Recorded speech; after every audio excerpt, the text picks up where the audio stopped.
everybody, it's Miss Carrie from Bridgeville in South Fayette Township Libraries, and it's time for Treat Yourself Fridays.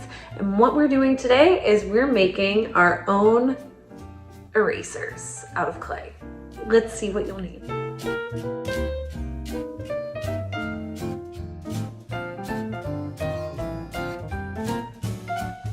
What you'll need is one large ball of eraser clay, a medium-sized ball of eraser clay in a different color, a tiny ball of eraser clay in a different color, and you'll need a pencil. Before you start this craft, what you want to do is you want to knead your dough. So that means using it around your fingers. You can rub it like this. What it does is it just makes the dough warm enough that you're able to do different things with it.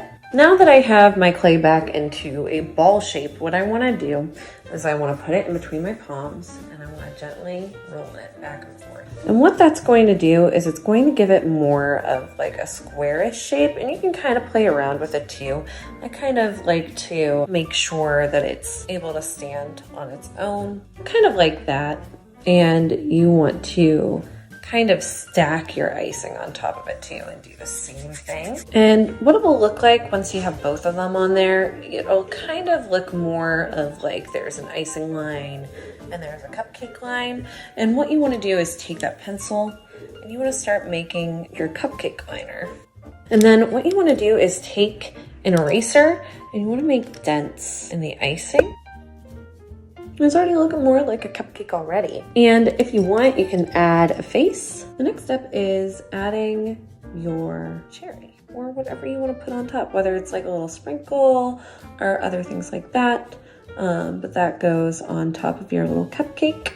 Now that my little cupcake's ready, what I'm going to do is I'm going to put it in the oven at 250 degrees Fahrenheit. And I'm going to place this on a baking sheet with foil. And I'm going to let it bake for about 30 minutes with the cupcake on top of the foil. Once it's baked for 30 minutes, I'm going to take out the cookie sheet and I'm going to place that on a heat-proof surface to cool for 1 hour, and you have to wait for that 1 hour. Once the bake erasers have cooled, you can test them out. Okay, so I think that this is actually really cool. I have a tiny eraser that is like squishy to the feel. I'm gonna test it out real fast to see if it erases or not. And it does. This was really fun. This is cool. It was a little harder than what I thought it would be, but it did turn out super cute.